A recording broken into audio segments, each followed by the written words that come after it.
Оқыған шам намазыңыздар қабыл болсын. Құдай Таалам қандай жақсы ой мақсаттармен келген болсаңыздар, ошол мақсаттарды іс жүзіне ашырған болсын. Ар бир таштаған қадамыңыздар үчүн билбей кылган күнөөлөрүңүздү кечирип, даражаларыңызды көтөргөн болсын. Урматтуу агайнилер, билесиздер, Құдай Тааланы тааныгандан кийин, ага иман келтиргенден кийин, намазыбызды тургузуп, зекетибизди берип, орозобузду тутуп, ажылыгыбызды кылгандан кийин эң маанилүү, эң зарыл маселелердин бири бул арам жана адал маселеси. Туурабы? Эң маанилүү нерсе, эң зарыл нерсе бул арам жана адал темалары болуп саналат. Аллах Таала бул арам менен адал темаларыны ушундай бир чек катарында, бир граница катарында койгон. Құдай Таала ушуну менен адам баласын сынайт. Кайсыл киши адал жолду тандап, адал эмгек кылып, адал тамак табып, адал менен жашай турган болсо, ал кишинин Құдай Тааланын жанында кадыр баркы көтөрүлөт, урматы көтөрүлөт, сыйы көтөрүлөт. Ал жеке жашоонда дагы, үй бүлөлүк жашоонда дагы бактылуу инсандардын катарына кошулат. Ал эми кайсыл киши тескерисинче Құдай Таала койгон чекти бузуп, андан ашып өтүп, арам жолго кадам таштай турган болсо, адам арам жол менен өзүнүн үй бүлөсүн бакса, өзүнүн жанын бакса, балдарын бакса, кызын бакса, жеке карындаштарын камсыз кылса, ата-энесин камсыз кыла турган болсо, ал киши шариятыбызда, динибизде чектен ашкан, чектен чыккан адамдардын катарына кошулат. Аллах Таала Кур'ан-ы Каримде алал тууралуу мынтип айтат да: "Ва тилка худудуллах, ва ма ятаадда худудаллахи фа улайка хумуд залимун." Алар дейт, Кудай Тааланын чектери. Кайсыл ки демек кимде дейт, ушул Кудай Тааланын чектериден ашып чыга турган болсо, өтүп кете турган болсо, буса турган болсо ал чекти, дал мына ушулар залымдар дейт да. Кудай сактасын ушундай залымдардын катарына кошулган.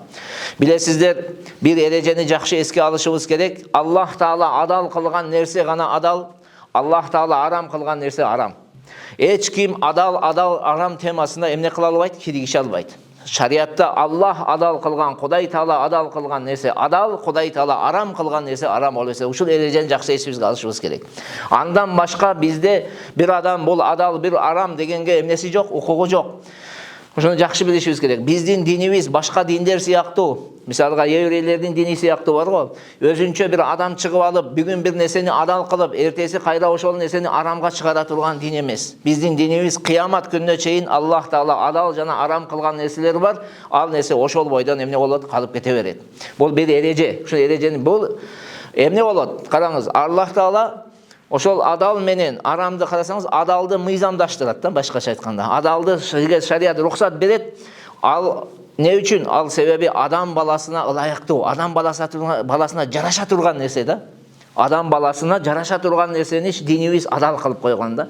Бирок кайсыл нерсе адам баласына жарашпайт, анын кадыр баркынын кетирет, анын абийдигин төгөт, анын жеке жашоондагы, үй бүлөлүк жашоондагы, кыскасы коом менен болгон жашоодагы буза турган нерселерди динибиз эмне кылып койгон?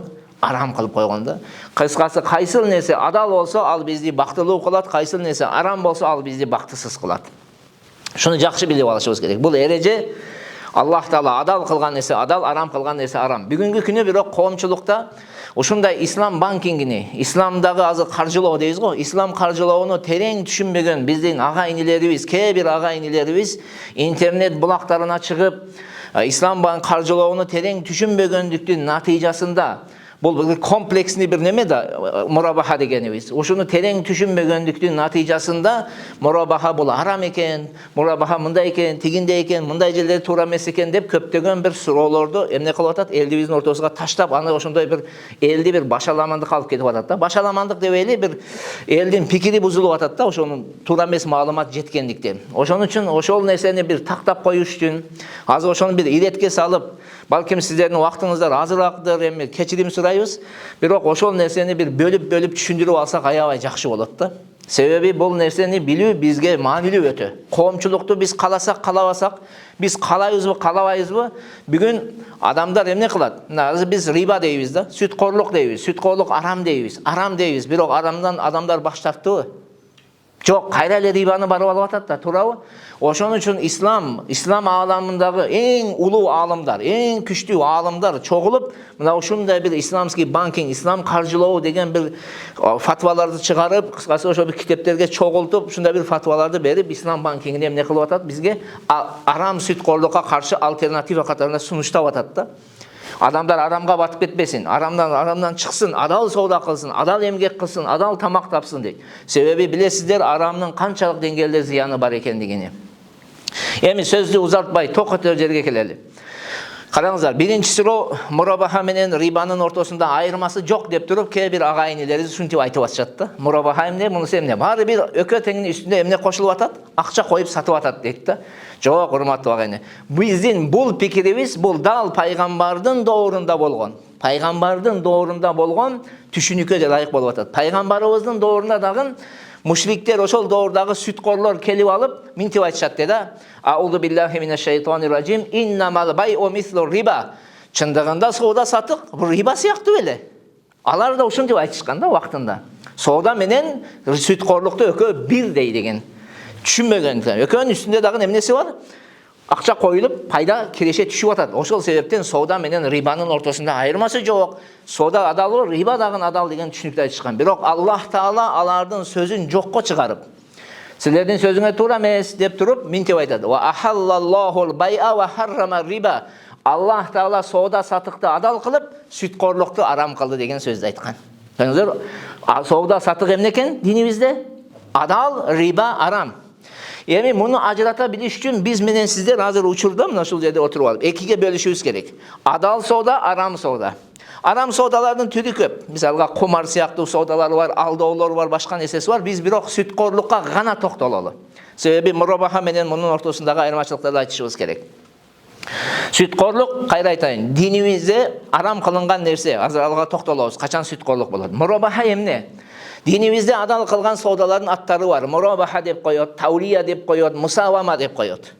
Буларды бирден айтып берели. Таулия эмне? Таулия дегени бул терминдер да динде колдонгон терминдер. Таулия дегени бир адам бир товарды 100 сомго сатып алат да, кайра эле ошол 100 сомго сатат. Өз баасында сатууду динде эмне деп коет экендер? Таулия. Бул Аллах Таала адал кылган соодалардын бири.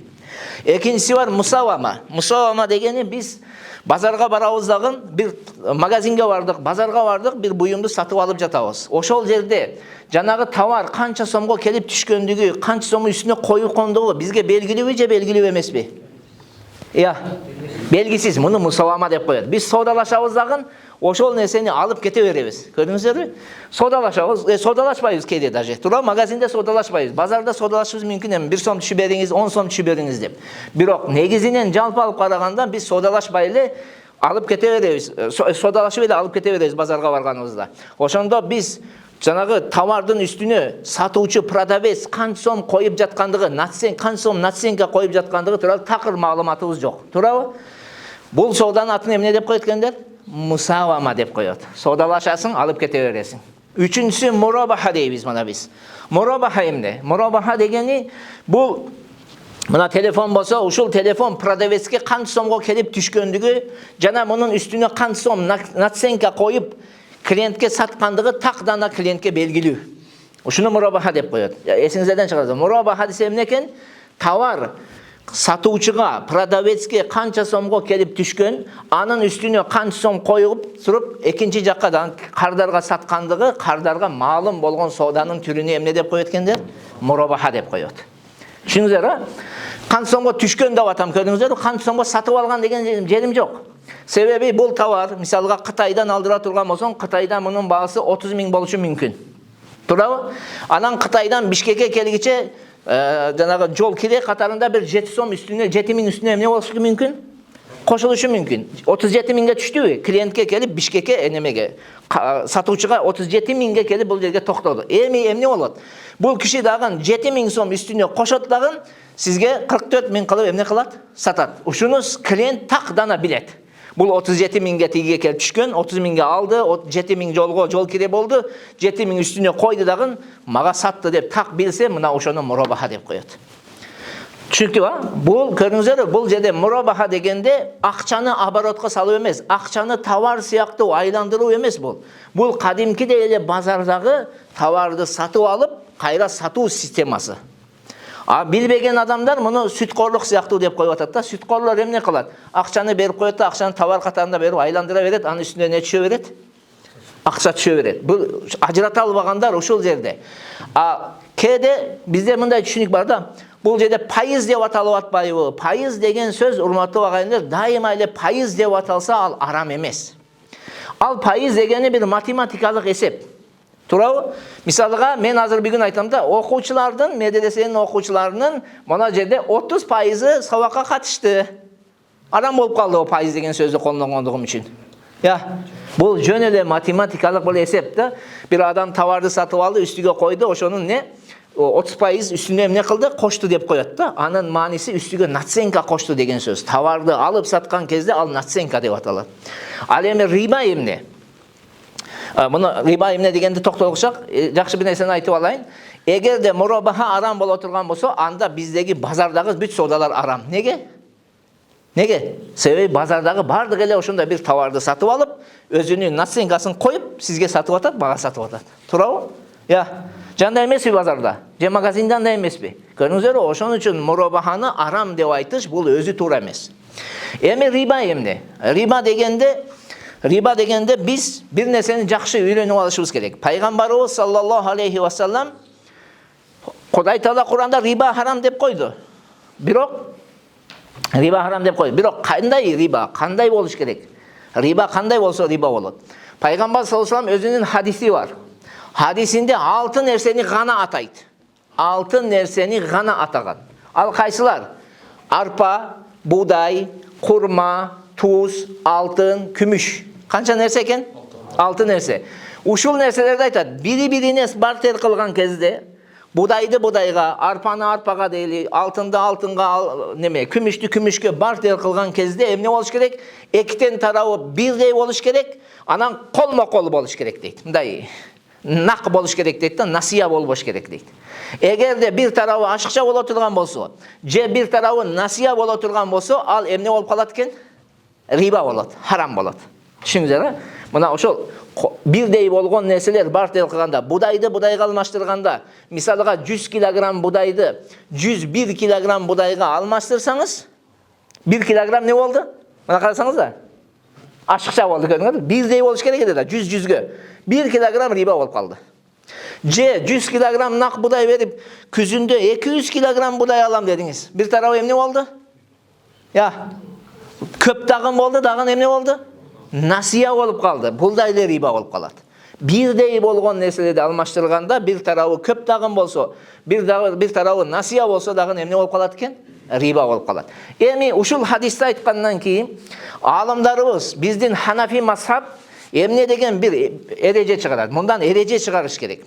Себеби 6 нерсели гана аталып атат да. А калган жашообузда бизде картошка бар, пияз бар, алма бар, бадыраң бар, тарыбыз бар, коом бар. Буларды кандай өкүм чыгарабыз? Буларга кайсы учурда риба болот? Мисалы, туурабы? Аларда билишибиз керек да. Анан аалымдарыбыз айтат, биздин Ханафи мазхаб боюнча риба болуш үчүн рибанын эрежеси чыгат. 2 нерсе. Ал-джинс вал кадар дейт да. Өлчөм, килограмм.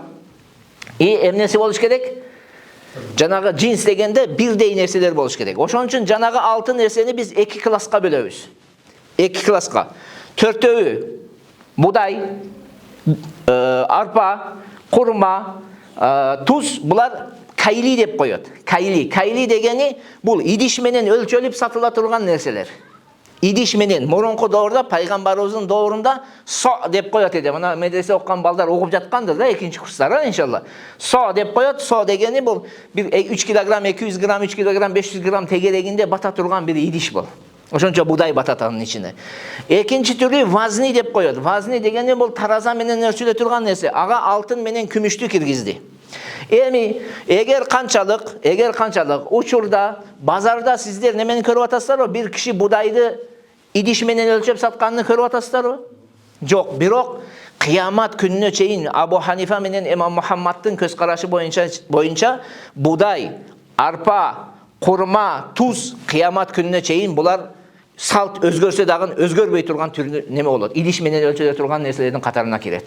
Кыямат күнүнө чейин булар өзгөрбөйт дейт. Абу Ханифа мен кимдин көз карашы экен? Имам Мухаммад Абу Ханифанын шакирти. Алтын мен күмүш кыямат күнүнө чейин тараза менен тартыла турган нерселерге кирет. Эми андан башкаларды эмне кылабыз? Алтын нерсени бөлүп алдык. Андан башка нерсе бул биздин салтыбызга жараша чечилет. Салтыбызда тараза менен тартыла турган нерсеби? Анда тараза менен тартыла турган нерсе. Салтыбызда идиш менен өлчөлүп сатылабы? Анда идиш менен өлчөлүп сатыла турган нерсе. Картошка эмне бизде?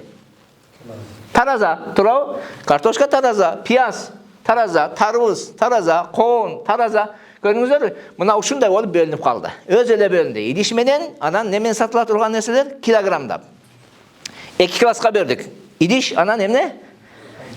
Эми бир категорияга киргендер, идиш менен өлчөлүп сатыла турган нерселер. Караңыздар, идиш менен өлчөлгөндөргө эмнени киргиздик биз? Будайды, арпаны, тузду, дагы эмнени? Курманы киргиздик.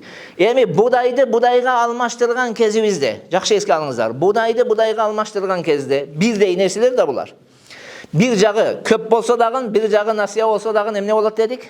Риба болот. Эгер будайды арпага алмаштырсакчы, булар бир категория, идиш менен өлчөлө турган нерселер. Нак болсо бир тарабы көп, бир тарабы аз болсо риба болбойт. Мисалга 100 кг будай берип туруп, 200 кг нак арпа ала турган болсоңуз, эмне эмес экен? Сүткорлук эмес. Бирок 100 кг нак будай берип, 200 кг насия арпа ала турган болсоңуз, эми сүткорлук болуп калды. Себеби рибанын эки түрү бар. Рибал фадл деп коет, рибал наса деп коет. Рибал фазл дегени бир тарабы ашыкча болгондо, рибал наса дегени бир тарабы насия болгон кезде. Түшүнүктүбү? Картошка менен пиязды мисал берели. Картошканы бир адам алып келди, же алманы алып келди. Туурабы? Алманы картошкага бартер кылып атат. Эгерде нак болсо, колмо-кол боло турган болсо, бир тарабы көп, мисалга 1 кг алма берип туруп, 3 кг картошка ала турган болсо, экөө теңи колмо-кол болсо эмне экен? Болот. Себеби эки башка нерсе. Бирок картошканы алманы алып келип, картошканы насия бере турган болсочу. Болобу экен? Болбойт. Риба болуп калды. Неге? Себеби булар таразынын астына кирген нерселер. Дагы бир эрежени эске алышыбыз керек. Вал жайиду ва радию саваун. Риба темасында эң жакшы сапаттуу будай арпаңыз менен эң начар сапаттуу будайдын өкүмү бирдей болуп эсептелет. Мындай эмес да, менин будайым мыкты сорт, менин картошкам мыкты неме үрөн. Ошон үчүн мен сизге 100 кг берсем, сиз мага 200 кг бересиз десеңиз жарабайт. Риба болуп калат.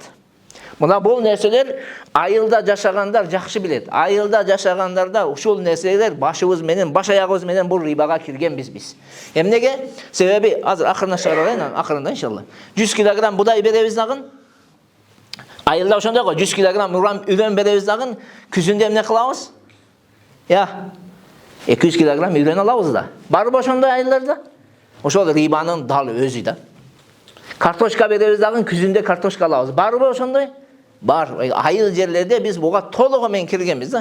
Өзүбүз аткарып атабыз, бирок риба экендигин дагы эмне билбейбиз биз. Менин үрөнүм жакшыраак дема, үрөнгө сага 100 кг берем, күзүндө мага 200 кг же 300 кг не бересиң? Кайра будай болсо будайга будай, же арпа болсо арпага не? Арпа бересиз деп, ушундай бир соодаларды кылабыз. Булар риба болуп эсептелет. Көрдүңүзбү? Риба. Дагы рибанын түрү кайсыл десе, бул акчаны оборотко салуу. Акчаны оборотко салып коебуз. Мисалга мен акчаны берип коем дагы, кредитный, обычный традиционный банктарга барсаңыз, акчаны колуңузга карматып коет, сиз өзүңүз билгендей жанагы акчаны айлантырып жүрө бересиз да. Каласаңыз арак сатып аласыз, каласаңыз зина кыласыз аны менен, каласаңыз сигарет жегесиз аны менен, каласаңыз адал тамак аласыз. Кандай болбосун, кыскасы тигиге сиз кирешап келсеңиз эле болду. Айырмасы жок. Алардын акчаны колуңузга берип коет, ал сизди сурабайт. Эң оңой жолдорду, эң оңой шарттарды түзүп койгон рибага. Паспорт менен де барсаңыз берип коет да. Мурабаха сыяктуу эмес, ал тууралуу токтолобуз. Көрдүңүздөрбү?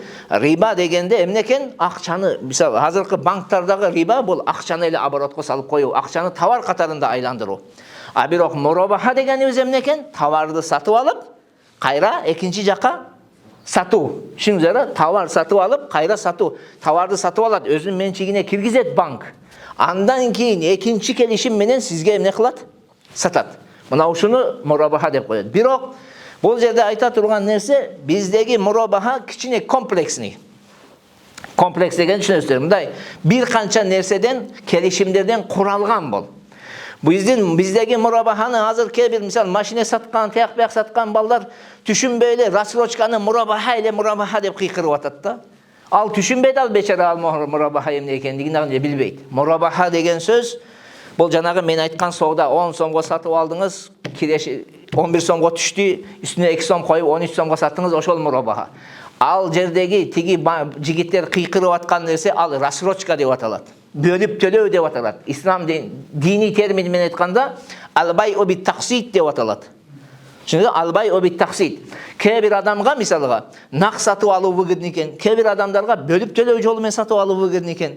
Ал ким ар түрдө түшүнөт экен да. Акчаны сразу эле бир берип салганга караганда, бер жака оборот кылып акырын төлөп койгондугу кебир адамдар үчүн ыңгайлуу экен да. Мисал, кебир адамдарга ошондой. Кебирлерде балким акчасы жок.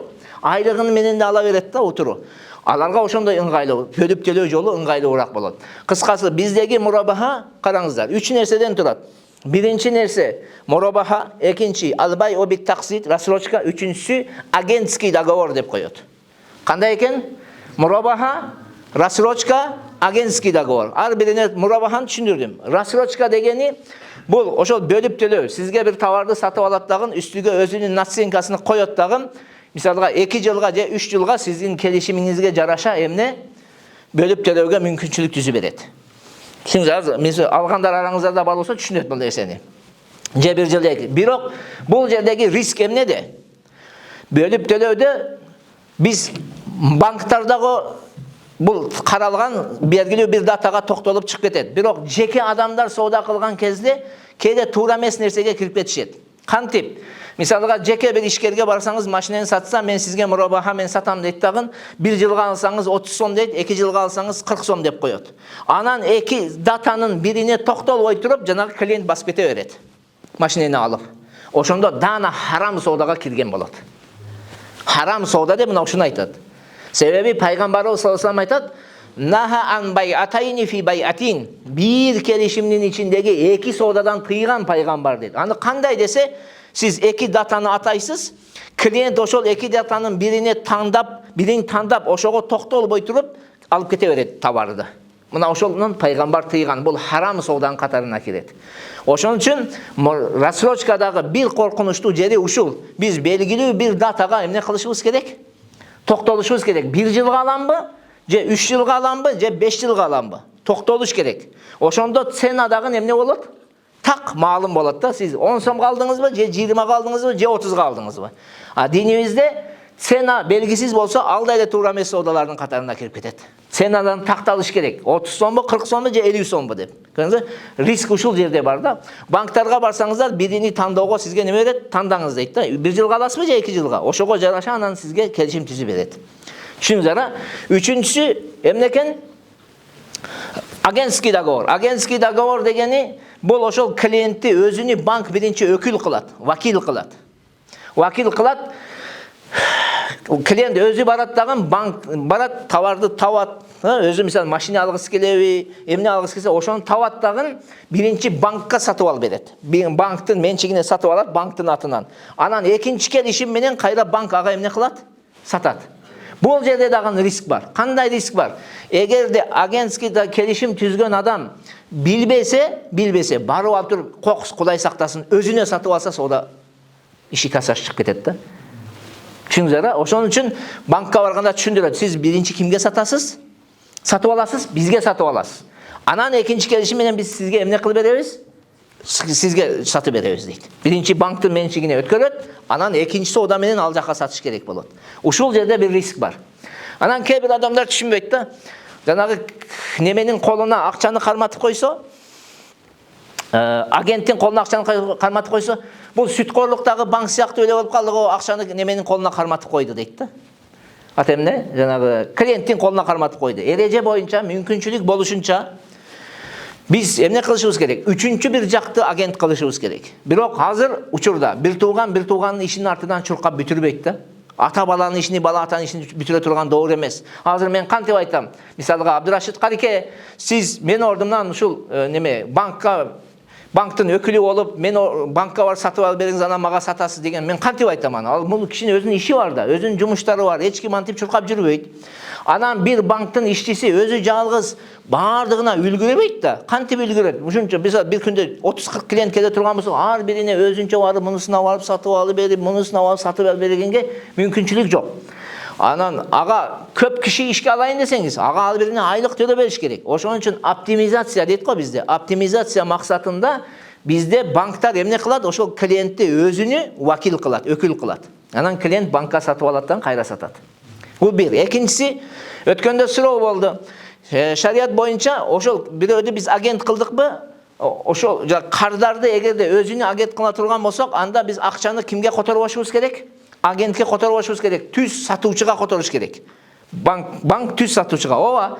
Бул жерде качан ошол китептерде келет. Шариатский стандарты деген китеп бар. Ал-Маайру шар'ия деген китеп бар. Ошол жерде айтат: "Махума амкан", мүмкүнчүлүк болушунча банк сатуучу бар го, биринчи өзүнө банк өзүнө сатып алаткан биринчи продавец бар да, ошого төлөш керек дейт. Бул качан болот? Эгерде банк менен тиги продавецтин ортосунда не бар? Келишим бар болсо. Кээ бир фирмалар келишим түзүп алат да банк менен рассрочкага сатуу үчүн. Ошондойлор болсо, ооба, банк түптүз тияка эмне кылат? Которот. Бирок кээ бир нерсе бар. Мисалга, мал базарга барып бир адам кой сатып алам деди. Аны эмне кылат? Банк аны тааныйбы? Жок. Кантип эмне ишти кантип бүтүрүш керек? Уже зарылчылык пайда болду. Бул тааныбайт, билбейт ал кишини. Ошол себептен бул эмне кылат? Жанагы кардарды өзүнө акчаны которот, анан кардар банктын атынан тигиге төлөп, банкка эмне кылып алат?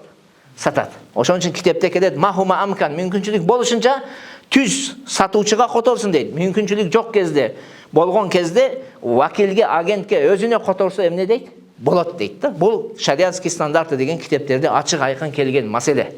Өткөндө бирөө түштүктө жүргөнүбүздө ушул сурооду берди. Алла разы болсун, ушундай суроолор берген кезде дагы көп маселелер чыгып жаралат да. Эми түшүнүктүү агентский договор. Экинчи маселе, мурабахан түшүнүп алдык, Кудай буйрса. Бир товарды сатып алып, бөлүп төлөө жолу менен экинчи жака эмне экен ал? Сатуу экен, түшүндүк аны. Мурабаха, рассрочка, агентский договор үчөө бир нерсенин ичинде эмне экен? Камтылган. Экинчи маселе, биздин жүрөгүбүздү өйкүп турган маселе, биздеги кээ бир ага инилерибиз айтып атат. Мурабахада пения бар дейт да. Мисалга, өз убактында төлөбөсө штраф бар дейт. Туурабы? Ушундай уккансыздар да сиздер да эле. Эми бул жерде айта турган нерсе, ар бир адамдын өзүнүн укугу жана милдети бар. Туурабы? Жана эмеспи? Бизде укуктарыбыз бар, милдеттерибиз бар. Укуктарыбызды талап кылып атабыз учурда, бирок милдеттерибизге кайдыгер мамиле кылып атабыз да. Биз келишим түзгөн кезде мен паланчы датага алып келип акчаны сиз төлөйм дедиңизби? Ал сизге милдет болду, сиз ошол убакта аткарышыңыз керек эди. Эми аткарбай койсоңуз, жанагындай бир садакага бериле турган нерсени сизге жүктөй турган болсо, сиз айтып атасыз, бул арам, бул риба. Неге сиз төлөбөсөңүз болот экен, ал кишилер андай кылса болбойт экен деген бир суроо жаралат да. Анан адамдар төлөбөй атат да, алып коюп эле, жанагы мүмкүнчүлүгү болсо да эле качып жүрүп атпайбы? Баягы мунустан алып анысını жабапкер биле шапка кылып жүргөндөр бар да, акчаны эптеп айландырат дагы бербейт, чое берет го. Ошондойлордун алдыны кантип алыш керек? Биринчи эле жол азыр черный списокко киргизүү. Кара тизмеге киргизет, сиздин кредитный историяңызды бузат. Туурабы? Сизге башка банкка барсаңыз, сизге уже банк эмне бербей коет?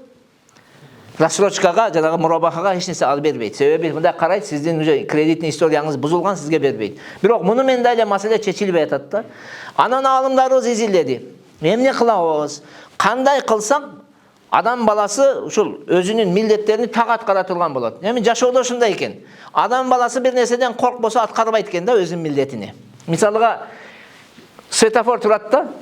Светофор турат. Кызыл жанып турса деле ал жагында гаи жок болсо эки жакты карайт, машина жок болсо газы басып өтүп кетет го. Туурабы? Гаиден корккондугунан токтойт. Жана эмеспи? Гаиден корккондугунан акырын 40 менен 30 менен айдайт. Ошондой экен да. Адам баласы бир нерседен коркуш керек экен да. Ошол кандай кылсак биз ушул адамдар кайдыгер болбойт, өз убакты менен карызын төлөйт деген бир нерсени ойлонушту. Билесиздер, карыз өтө оор нерсе. Өтө жоопкерчиликтүү нерсе. Аны адам сөзсүз төлөп эмне кылыш керек? Кутулуш керек. Пайгамбарыбыз карыздар болуп өтүп кеткен кишиге эмне кылбады? Жаназа намазын окубады, ошол карыздын маанилүү экендигин билдирүү үчүн. Кыскасы айтайын дегенибиз, Анан пайгамбарыбыз ушунун жолуна кантип алабыз? Алдына кантип алабыз дегенде пайгамбарыбыздын хадиси бар. Эки хадис келет. Биринчи хадис маталул гани зулмун деген. Төлөөгө мүмкүнчүлүгү бар болуп туруп, карызын төлөбөй коюу бул зулум болот дейт. Бирөөнүн акысына кирген болот дейт. Экинчи хадис келет. Лиюл ваджиди юхиллу ирдаху ва уқубатаху. Карызын төлөөгө кудурети жетип туруп, карызын төлөбөй коюу анын абирийин төгүү менен аны жазалоону адал кылат деген хадис келет. Абирийин төгүү дегенде кандай? Мисалга айталы, мен Айдар абадан карыздар болсом, Айдар абанын укугу бар, паланчы киши менден карыз алып төлөбөй коюп атат деп туруп, ошондой ачуу менин кемчилигимди айтып коюуга укугу бар. Экинчиси ва уқубатаху, аны жазалашты дагы эмне кылат дейт? Адал кылат дейт. Анан аалымдарыбыз изиледи. Ушул хадистин негизинде жазалашты адал кылат дегенде кантип жазалайбыз? Эгерде биз штраф салсак, пения кылсак, анда ал эмне болуп калат? Банктын капчыгына кирсе, банктын жеке немесине, оборотуна кире турган болсо ал арам болуп калат. Кадимкиде сүткөрлүк болот. Эмне кылабыз деди? Анан ушинтип келишим түзүлдү.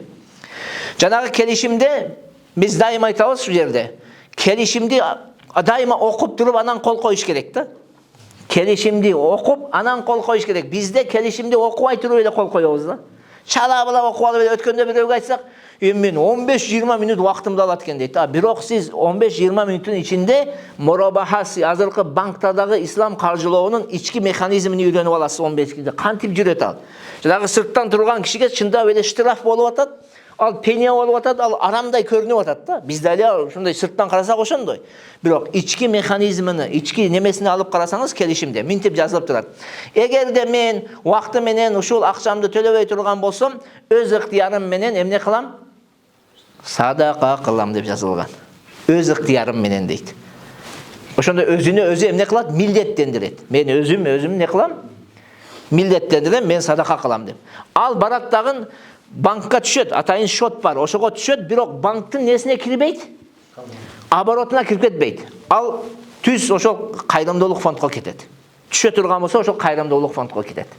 Бирок ушул кыскасы хадистен ушинтип өкүм чыгарышкан. Бул шариатский стандарты, кайра айтам, Ал-Маайиру Шар'ия деген китепте ачык айкын ушинтип жазылган. Ал-Маайиру Шар'ия деген китепти мына жерде студенттер турат, жакшы эсиңерге алып алгыла достор. Келечекте балким окуп каласыңар. Бул дүйнөдөгү эң күчтүү аалымдар, Мухаммад Таки Усмани сыяктуу дүйнөдөгү эң атактуу аалымдар чогулуп бир конференцияда ошол жерде суроо ортого ташталып, ошол жерде чыгарылган өкүмдү атайын китепке эмне кылышкан? Чогултушкан. Ал-Маайиру Шар'ия деген китеп. Орус тилинде шариатский стандарты. Бул орус тилинге да учурда которулган, Россияда бар бул десе, бизде жок. Россияда бар. Атайын ушундай китеп жазылган, мындай калыңдыктагы китеп. Азыркы банктагы ислам каржылоо боюнча бардыгы. Бүт дүйнө боюнча. Кайсыл жерде исламский каржылоо болсо, ошол жерде ошол китепте ошол стандарттар менен иштейт. Биздин аалымдар кеңешибиз дагы бул стандартты эмне кылган? Кабыл кылган. Биздин аалымдар кеңеште дагы ошол китеп менен банктарга фатва берсе болот деген чечимди кабыл алган. Кыскасы ошол китепте ачык айкын ушул эреже эмне болгон? Жазылган. Эми айтайын деген нерсем, азыр банктардын арасынан бир канча банк бар.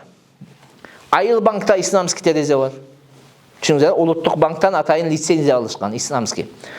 РСК банк, азыркы элдик банк дейбиз. Мунда бар, Бакай банкта бар. Бакай банкта убактында өз доорунда рахматлык Чубак ажеке иштеп жүргөн. Устаздардан Чубак ажеке устаз иштеп жүрдү, Марс Ибраев устаз иштеп жүрдү ошол жерде.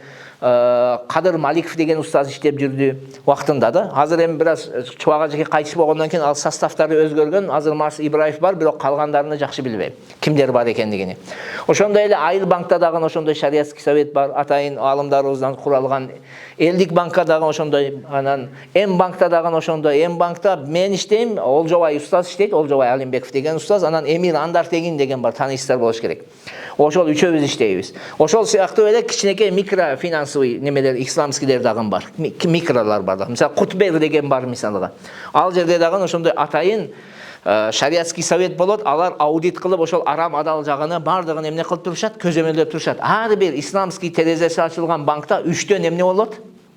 3төн молдо болот ал жерде. Ошол динди жагы соода саттык темаларын жакшы билген адамдардан 3 кишини жумушка алышат ал жерге. Ошолор бардык арам адал жагыны аудит кылып текшерип турат.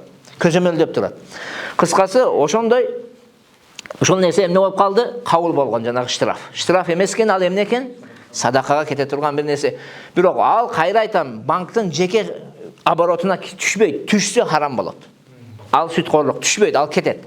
Бирок учурда М-банкта ушул нерсени алып салышты. Ал жазылган, бирок 0-0, штраф жок. Аласыз, убакыты менен төлөбөсөңүз, сизге эмне жок экен? Пения жок. Жанагы пения деп атайбыз, эми пения эмес, ал жанагы садака жок. Эми бул биринчи бир кадам, урматтуу агайындар. Жакшы эске алыңыздар, бир кадам бул. Балким ушуну көрүп туруп, башка банктар дагы ошол чечимди кабыл алат да.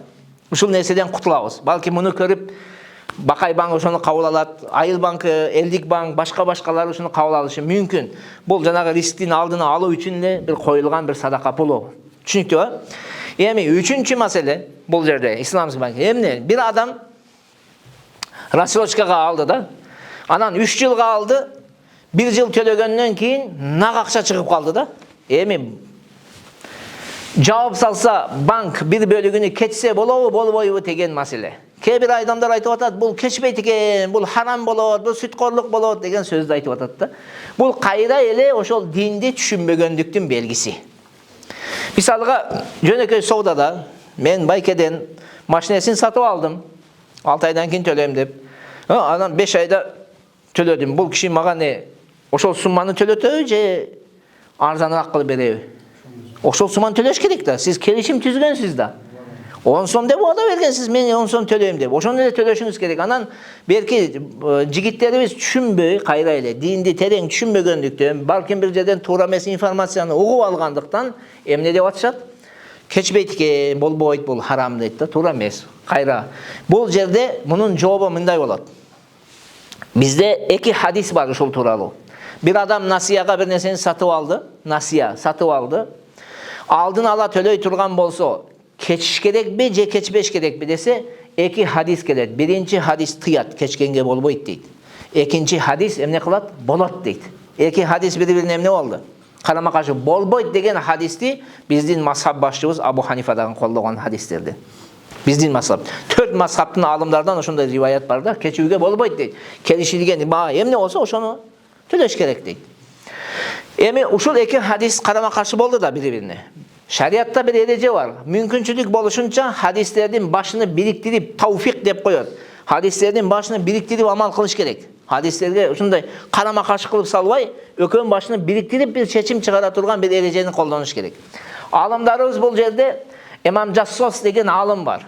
Бул киши Ахкамул Кур'ан деген китеби бар. Ахкамул Кур'ан. Студенттер, эсиңерге алып агыла, келечекте окуйсуңар иншалла. Ахкамул не экен? Кур'ан. Şunu жақсы есіңерге алып алғыла. Бана İslam университетте bizde устаздар İslam университеттеги балдарға бұл китептен эмне сабак беришет. Бұл жерде ошол аяттардын өкүмдөрү жазылган.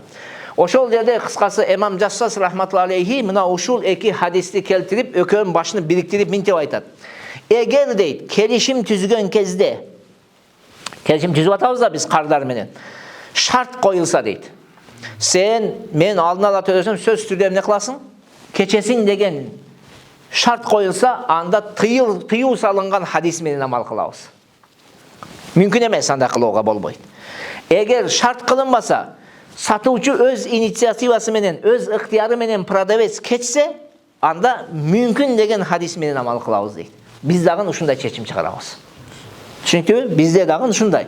Хидая деген китепте келет, баягы бабу сулх деп коет да, баягы сулх жараштыруу деген бир тема бар атайын.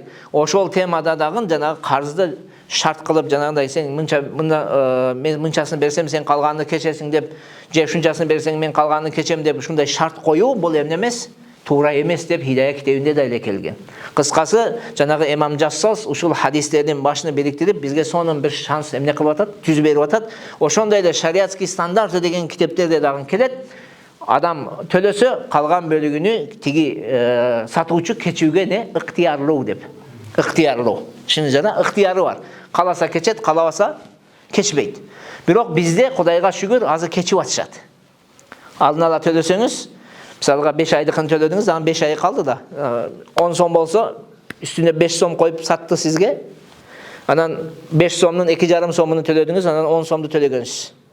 Дагы 2,5 сомубуз калган. Ошону эмне кылып атат?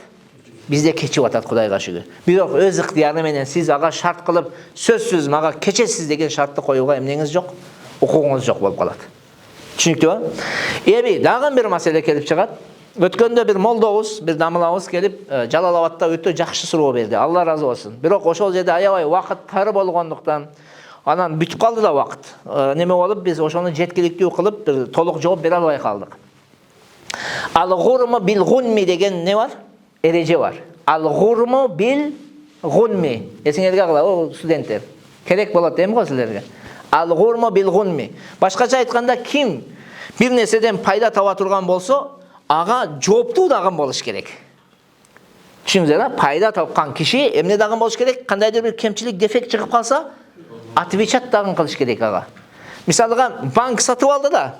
Банк сатып алгандан кийин бул жака сатты. Банк киреше табып атат.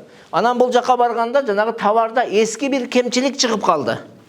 Эми ким отвечать кылат? Банк отвечать кылабы же биринчи продавец отвечать кылабы? Банкта ортого кирешеге кирип атат да бул жерде. Турабы? Пайда табып атат. Эреже боюнча кол-колду тааныйт дейбиз го биз. Турабы? Кол-колду тааныйт. Мен отвечать кылышым керек. Мен банк болсом, мен отвечать кылышым керек да. Себеби менден сатып алып атат ал. Мына ушундай кандай банктарда ушул нерсе каралган эмес, ошондуктан бул силердин айтып аткан нерсеңер туура эмес деп туруп, жанагы дамылабыз бизге суроо берди да. Бул жерде динде, билип коюңуздар, динде бардык маселелер бир эле эреже менен чечилбейт. Ал-гурму бил-гунмини кармап отура бере турган болсоң, маселе бардыгы эмне болбойт? Чечилбейт. Бул жерде мамлекеттин мыйзамы бар. Бардык нерсени караштырып, мен айтып атпаймынбы, бизде комплексный да. Мамлекеттин мыйзамына дагы көңүл буруш керек бул жерде. Сиз мамлекеттин мыйзамынан, мамлекет националдык банк койгон стандарттардан сиз чыгып алып өзүңүзчө кете албайсыз сиз. Биз ушундай мамлекетибиз бар, анда өзүнүн эрежелери бар. Аны биз сакташыбыз керек. Ошону жанагы ислам менен экөөнү айкалыштырып, элге биз сунушташыбыз керек да, эреже да бул. Сиз кайда качасыз андан? Кача албайсыз. Качсаңыз мамлекет тараптан штрафтар болушу мүмкүн, башка нерселер болушу мүмкүн, ишиңизди жаап салышы мүмкүн. Жана башка мен билбейм, ал жагы ошол ата юристтердин иши, бизге тиешеси жок. Мен айтайын дегеним, ал-гурму бил-гунми дегенде, ооба, динибизде ошондой. Динибизде бир адам бир кандайдыр бир товарды алып сатуудан пайда таба турган болсо, ошол товарда эски кемчилик чыга турган болсо, ага ошол саткан киши эмне кылыш керек? Жооп бериш керек. Бирок дагы кайра бир эреже бар. Al-muslimuna ala shurutihim, jeки inda shurutihim деген эреже бар. Мусулмандар кандай келишим түзгөн болсо, ошол келишимге жараша эмне болот? Маселелери чечилет. Ошол келишимдер аткарылышы керек дейт. Бул бир эреже. Экинчиси бараат минал айб деген сөз бар. Башкача айтканда кемчиликтерини кечтим мен. Бардык кемчиликтеримен ушул товарды сатып алдым деген бир эреже бар да. Ошондой сатып ала турган болсок, саткан адам эмне болот? Жооптуулуктан кутулуп калат. Бул дагы эреже бар. Ушул эрежелерди бардыгыны биз карашыбыз керек. Бир тараптуу кылып койбой, эрежелердин бардыгын сактаганыбызда анан маселе келип чыгат да. Эми банктардан барып сатып алганыңызда, банкта келишимде ачык айкын эмне турат? Жазылып турат да. Не несет ответственность. Жоопкерчилик кимге болот? Биринчи продавецте болот. Анан сиз ошого кол коюп, шартка өзүңүз келишим түздүңүз. Эми сиз барып биринчи киши менен эмне кылышыңыз керек? Сиз жанагы ал-муслимун ала шурутихим, келишим ошондой. Банк, себеби банк не эмес ал? Жанагы товардын негизги сатып, бизде деле ошондой го. Мына мисалы азыр базардан барып бир нерсени сатып алсаңыз, кемчилиги чыкса эмне кыласыз? Ал барып ага берсеңиз, ал биринчи немеге жөнөтөт. Ал кимден алган болсо, ошол кишиге жөнөтөт. Ал өзү жаса бербейт сизге. Билесиз да ошону? Мисалга мен бир товар сатып алдым. Ал товарда кемчилик чыкты, мен базарга алып барып берсем, базардагы жанагы биринчи оптовикке берет кайра. Оптовик жооп берет. Бул жерде эле ошол система. Көрдүңүздөр? Бул жерде ошондой эмне жооп бериш керек? Жанагы биринчи продавец жооп берип калат. Себеби келишимде дагы жазылып турат, ал-муслимуна ала шурутихим деген эрежеге ылайык. Же болсом кемчиликтери менен бирге мен сатып алдым деген бүт кемчиликтер банктын мойнунда эмес, жеки сатуучунун мойнунда эмес, мен аларды кечтим дегенде клиент өзү эмне кылып алат? Кол коюп жанагы товарды өзүнө өткөрүп алып атат. Ошон үчүн жанагы агабыздын сурообу туура, бирок бир тараптуу болуп калып атат да, бир тараптуу. Башка шарттар дагы каралбай жатат да. Башка шарттарды бардыгына чогулткан кезде ошол жерде банк эмнеден чыгат? Жооптуулуктан чыгып калат. Эгерде ошол келишимде жанагыдай көргөзүлгөн болбосо, анда банк сөзсүз түрдө жооп бериш керек. Тиги байкебиздин айткан сөзү эмне болуп калат? Туура болот. Тиги дамылабыздын бизге берген сурообу туура болуп эсептелет. Түшүнүктүүбү агайындар? Бул дагы бир нерсе. Эми дагы бирөөлөр кээ бирлер минтип суроо берет экен да. Банкка барган кезде эмне үчүн мурабахага барсак аябай кыйын, тигини алып ке, муну алып ке деп кагаздарды чогулта берет, анау манау деп эле кыйнай беришет дейт да, мисал. Кыйнай беришет дейт. Туура. Бул акыйкат. Неге ошондой? Сүткорлукка барсаңыз, паспортуңду алып ке берип коет. Ал сиздин төлөө мүмкүнчүлүктөрүңүздү карабайт. Сизди эптеп карыздар кылып алса болду. Кийин сабап жүрө берет да. Сүткорлуктун системасы ошондой да, эреже ошондой. Эптеп сизди карыздар кылыш керек, анан сабап ишип жүрө берет да сизди. А бирок мурабахадан максат сизди эптеп карыздар кылыш эмес. Сиздин жөндөмдүүлүгүңүздү карайт, канча төлөй аласыз, мүмкүнчүлүгүңүздү карайт. Мүмкүнчүлүгүңүзгө жараша сизге товар сатып алып берет да. Ошон үчүн сиздин жанагы документтериңизди эмне кылат? Тактайт. Сиз мисалы 30 сом айлык алсаңыз, 10 сому үй бүлө багууга кетип атат, 10 сому айталы жол кирегиңизге кетип атат. Сиз 10 сом гана төлөй алат экенсиз. Ошол 10 сомго ылайык товар сизге сатып алып берет да. Ай сайын 10 сом төлөп турганга ылайык. Чтобы сиз карызга батып, зыянга учурап калбаңыз. Ошон үчүн ал такталып атат. Көрүңүздөр, бул биздин пайдабызга болуп атат.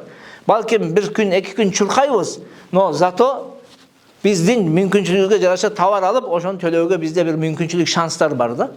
Жөн эле барып кой, мах колуңду алып эле эптеп карыздар кылып койгон нерсеси жок.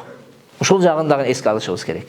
Кыскасы, түшүнүктүү эле болду окшойт да менимче. Риба эмне, мурабаха эмне, ичиндеги пения кайдан келип чыгат? Пения эмес экен, ал эмне экен? Садакага бериле турган нерсе. Рассрочканы алдын ала төлөсө, өз ыктыяры менен кетсе шариатта бар экенби? Бар. Бирок шарт кылсак бар экенби? Болбойт экен, көрдүңүздөр. Ушул нерселерди бизде азыр интернет булактарында ушинтип жанагы туура эмес түшүнүп алып туруп, мурабаха менен риба экөө бир нерсе, бул харам, бул тигиндей деген ага-инилерибиз чыгып атат. Биз аларды сыйлайбыз, урматтайбыз, болгону алар ички механизмини терең түшүнбөгөндүктөн ушул нерсеге эмне кылып атышат? Кадам таштап атышат. Түшүнүктүү элеби? Аллах ыраазы болсун барыңыздардан. Кыскача ушул. Бул эмес көп азыр. Көп бул негизи исламский каржылоо бар го, өтө татаал. Көп нерселер бар. Биз азыр кыскача айтууга аракет кылдым да, кыскача. Мунун ичинде келечекте Кудай муса музараба ачылат, исламский депозит ачылат. Ал барып акчаңызды төлөйсүз, оборот болот, сизге өзүңүздүн үлүшүңүздү процент менен чыгарып берет. Мушарака ачылат. Лизинг бар го, лизингдин исламский ижара мунтаха бит тамлик деп коет. Ошол ачылат келечекте Кудайым буйруса. Жанагы бизде Россияда биринчи келди окшойт да. Таксиге, машинесин таксиге берип коет, сиз утуру такси пулун төлөй бересиз да, эң акыркы төлөм менен сиз машинаны өзүңүзгө өткөрүп аласыз го. Ошондой нерселер исламский жолу менен келечекте иншалла Кудайым буйруса бизде ачылып атат. Кайра айтабыз, биз буларды эмне үчүн сунуштап атабыз? Арамнан адамды сактап калалы. Арамга кадам таштабасын. Бары бир лизинг арам десек, бары лизинг алып атабызбы? Риба арам десек, риба алып атабыз. Башкасын кылып атабыз арам жолго. Музараба депозит бары бир коюп акчабызды оборотко салып, арам сүткорлук менен акча алып атабыз. Ушул нерседен баш тарта алып атабыз. Дагы бир нерсени айтайын дегеним, унутуп калдым, кечиресиздер. Исламский карточки. Ар бирибизде М-банк колдонбогон барбы? Ким М-банк колдонбойт, мисал? Кимдин ата-энеси М-банк колдонбойт? Барбы ошондой киши? М-банк колдонгон карыялар колдонбойт го. Кары жок, жашы мындай. Азыр мисалы, мына сиздердин араңызда колдоносуздар, магазинден барып нерсе сатып алып, тияк-бияка колдоносуздар. Бул ушул жерде өтө маанилүү нерсе бар да. Ушуну үй бүлөлөрүбүзгө, ага-инилерибизге, эжеке карындаштарыбызга, досторубузга жеткиришибиз керек. Ошол М-банкпы, же Айыл банкпы, же РСК банкпы айырмасы жок. Кимисинде исламский терезеси бар боло турган болсо, карточкаларыңыздарды именно исламскийге өткөрүңүздөр. Телефонуңуздардагы исламскийге өткөрүңүздөр. Неге? Атайын азыр карточкалар чыгып атат, исламский аслында мусулманча деп. Неге? Биринчиси, азыр көп адам билбей М+бы не ошону колдонуп атат. Ал таза сүткорлук. Таза сүткорлук, ошону карыз алып иштетип атат. Ал таптаза сүткорлук. Түшүнүктүүбү? Сиздер аны байкабайсыздар, анын эрежелерин биз жакшыраак билебиз. Мына сөз узарып кетет. Ал болбойт. Экинчиден ошондой онлайн кредит деген бар. Жаш жигиттер көпчүлүгү билбей калышы мүмкүн. Мисалга атасынын телефонун алып ойноп жатып, басып бир-эки жолу басса эле кредитти алып алган болушу мүмкүн. Анан бир карасаңыз эле сиз эмне болуп калгансыз? Карыздап калгансыз, акчаңыз толтура карыз болуп калгансыз да бул жактан. Ал онлайн кредит харам ал. Көрдүңүзбү? М-банкта ошондой нерселер бар да. Жанагы традицион нерседе. Исламскийге өтсөңүз, ошондой нерселер сизге эмне болбойт? Сунушталбайт. Жок, ошол нерсе. Бир.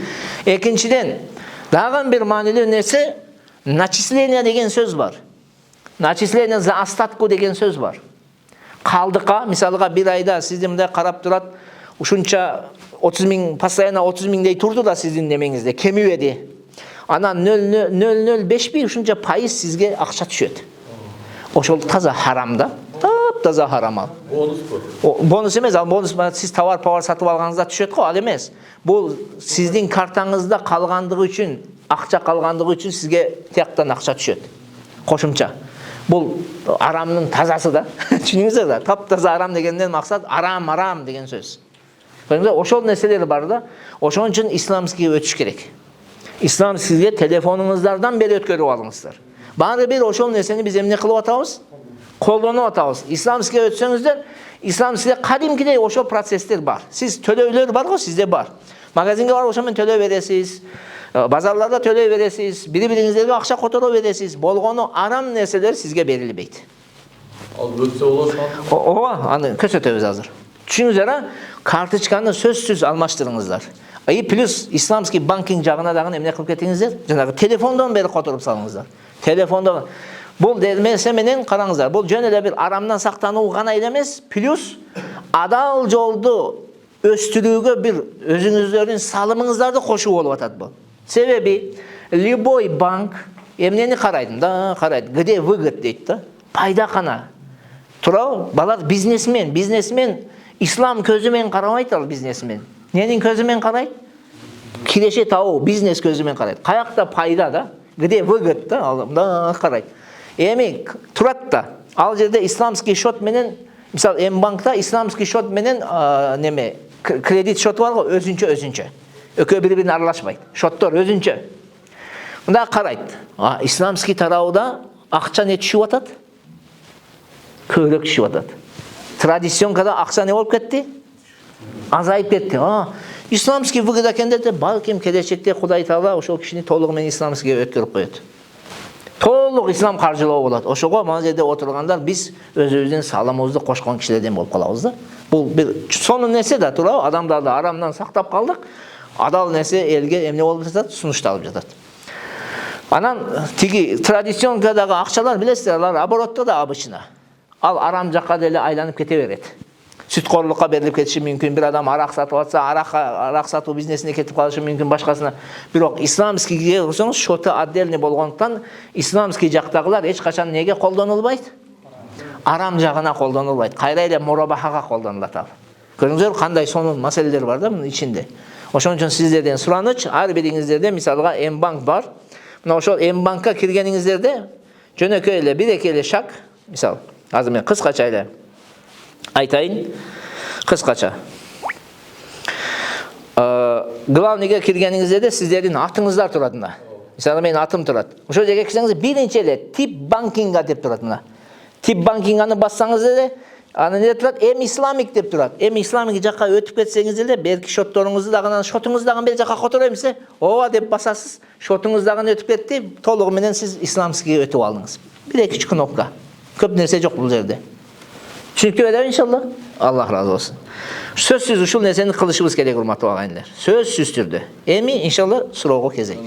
Жанагы бонус счет па, дүкөнгө барсаң, ошол эмне болот? Ал эчтеке болбойт. Бонус түшкөнү кечне, бонус бар, кешбек бар, ал проблемасы жок. Колдонсо болот, ооба. Ал бир клиенттерди кызытуу үчүн, мисалга азыр магазинге эле барсаңыз, кээде акция кылып коюшат го. Экөөдү сатып алсаң үчүнчүсүн бекер берем дегенде эле бир маселе, ал клиент тартуу эле деген сөз. Ал зыяны жок анын.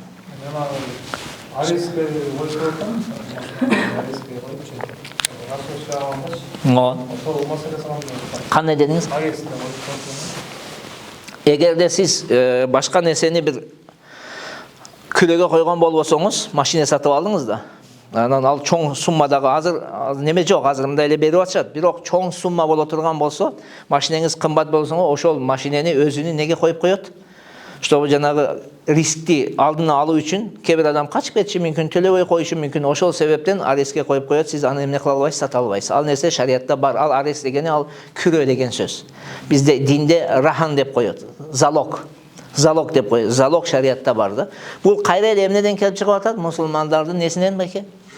Кайдыгерлигинен да төлөбөй коет, качат.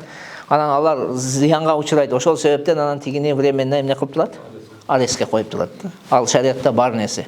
Аны арест деп ойлобоңуз. Ал эмне экенин аты исламда? Залог. Шариятта мисалы пайгамбарыбыз саллаллаху алейхи ва саллям билесиздер, еврей менен соода кылган кезде өзүнүн немесине бронжилетини эмнеге койгон? Залогко койгон жери бар. Ошондой эле нерсе да. Туура түшүнүш керек муну. Бул ошол карызды өндүрүп алуунун бир жолу, методу. Бирок бул азыр кичинекей суммаларда бул нерсе жок. Чоң сумма болсо, өздөрү банкта өзүнүн немелери бар, мындай акчаны мындай бөлүп неметет, 1 миллионго чейин мындай болот, мындай 2 миллионго чейин мындай дегенде өздөрү бөлүп коюшкан. Ошол чоң суммадагы акчаларга гана алышат да, залогду. Кайда айтам, бул эмне үчүн? Страховка да, өзүнү качып кетпесин, төлөбөй койбосун деген бир мааниде. Анан аны кийин эгерде сиз төлөбөй койсоңуз, аны сатат дагы өзүнүн акчасын чыгарып алат да, кайра сиздин акчаңызды кайтарып берет. Ойлобош керек, бул дагы ломбарддардай сыяктуу эмес бул. Тиякта барсаңыз, мисалга үйүңүздү залогко койсоңуз, эмне кылат ал? Акча алдыңыз да ломбарддардан. Үйүңүздү залогко койсоңуз эмне кылат? Үйүңүздү алып коет да. Жөн эле сиз 30 000 доллар алдыңыз, 50 000 долларга үйдү залогко койгонсуз, үйүңүздү алып коет ал. Бирок банктарда андай эмес. Банктарда андай жок. Банктарда үчүнчү тарап бар го, бир адилеттүү сот сиздин үйүңүздү баалайт залогду. Ошол канча сом деп бааласа, ошо менен сатылат дагы, банк өзүнүн өзүнө тиешелүү акчаны алат да, калганын сизге кайтарып берет. Банктарда ошондой. Ол белки ломбарддарда андай эмес, билесиздер. Ал жөн эле үйүңүздү алып коет да, алган акчаңыздыкын.